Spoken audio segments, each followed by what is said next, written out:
Welcome back to TechKidFX for another price prediction update, and in this video I'll be giving you a price prediction update on Polygon Matic, whose current price stands at the $0.7735 mark, and here on TradingView the market is down by 0.51%. And in this video I want to give you the key scenarios that I expect to play out, basing my analysis on the Elliot waves and the Fibonacci's, and also the key areas of support and resistances, and also draw out the key chart patterns that you have information on this chart. And I'll kickstart the video by giving a brief of what has been happening on this chart. Polygon Matic from the all-time high has been seeing lower prices in this massive ABC corrective movement, which has now taken us back to around the $0.32 mark, and having done so, I believe it has done the minimum that we expected it to do in its ABC corrective movement, and I expect a very nice bounce to the upside in this Elliott wave structure, having a wave 5 taking us back to an all-time high. But before we get to an all-time high, we first need to see the formation of a first wave over here, which I believe is what is playing out at the moment. And if I jump to the 4-hour chart for further analysis, here on the 4-hour chart you can see I have this fractal wave within a wave 1, where I believe once you see the formation of this wave 5 within that fractal wave, that will be completing a higher Elliott wave count 1. And if I get a little bit into the details of the formation of this fractal wave so that it can also give me the key scenarios that I expect to play out, after making our low down there, we saw a very nice bounce to the upside and made a high for that first wave to the upside, then saw a very nice retracement over here in the formation of a wave 2, and using the Fibonacci's, connecting them from the low of the wave 1 to the high of that wave 1, we get a minimum target area for the retracement of that second wave between the Fib level 0.382 and the Fib level 0.618, which Polygon Matic respected and made the low for that second wave, then saw a very nice bounce to the upside in the formation of a third wave, which I had a target area within this yellow marking over here at around the $0.93 mark. And that target area for the third wave, I was basing it on the trend-based Fibonacci's, connecting the trend-based Fibonacci from the low of the wave 1 to the high of that wave 1, then dragging the Fibs to the low of the wave 2. That gave me the minimum target area for that third wave to the upside.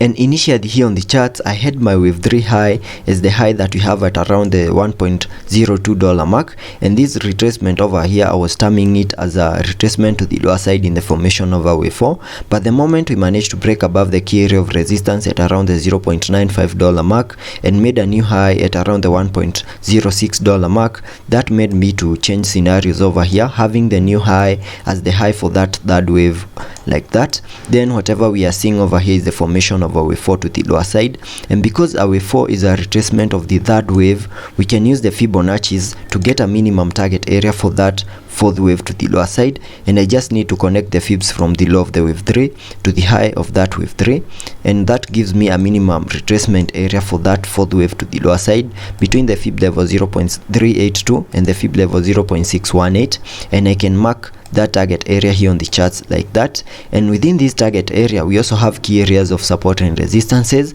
and you can see Polygon Matic has continued to respect this key area, this target area. And because a wave 4 is a corrective wave, we also expect to see an ABC corrective movement play out within this wave 4, and we are seeing the formation of a wave A, wave B, and then continued pushing lower in the formation of a wave C. And in that movement we have lost a key area of support at around the $0.78 mark, and you have continued knocking lower prices to the key area of support at around the $0.72 mark. And before we saw that movement to the lower side in the formation of a wave C, we had been trading within this channel. We managed to break out of that channel to the lower side. We even had a retest of the lower side of the channel, then continued pushing lower.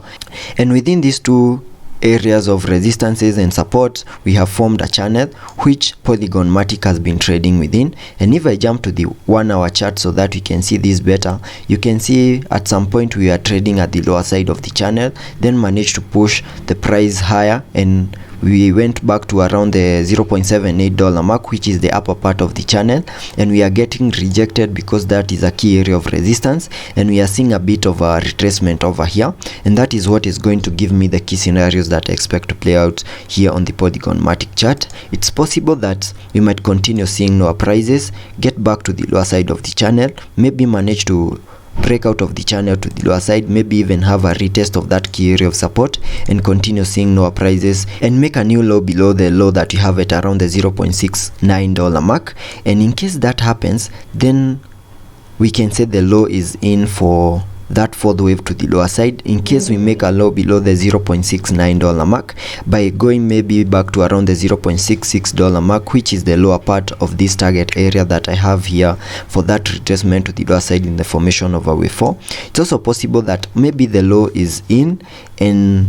we might continue pushing higher, and for that to happen I will expect higher prices in the whole crypto market and also an increase in volume on the Polygon Matic chart. Managed to break out of that channel to the upper side, also managed to break above that key area of resistance, and once that plays out, then I would expect us to see a retest of that key area of resistance and continue pushing higher. And that movement I will also expect it to play out in an Elliot wave structure, so that we can see a fractal wave in formation within a wave 5 to complete a higher Elliot wave count 1. And because we have the high for that third wave and the first wave, we can also sketch out a target area for the higher Elliot wave count 1, and I just need to use the trend based Fibonacci's, connecting them from the low of the wave 1 to the high of the wave 1, then dragging the fibs to the high of the wave 3.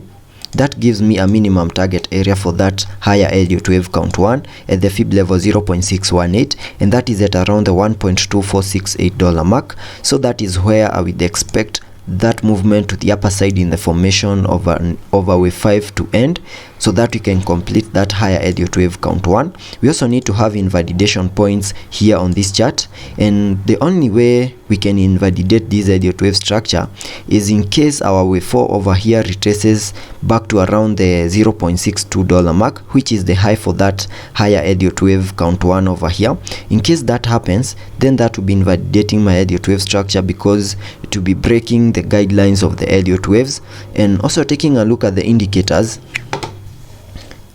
here on the 4-hour RSI, we are trading at around the 57 mark, and that means we have a bit of room for us to support any movement to the upper side before we get into the overbought region, and also any breakdown to the lower side here on the RSI will still be supported. Also taking a look at the MACD, here on the MACD we printed a bullish cross down here, and at the moment you can see we are just about to print something else. So let's be patient and see how that plays out, and I'll keep you updated.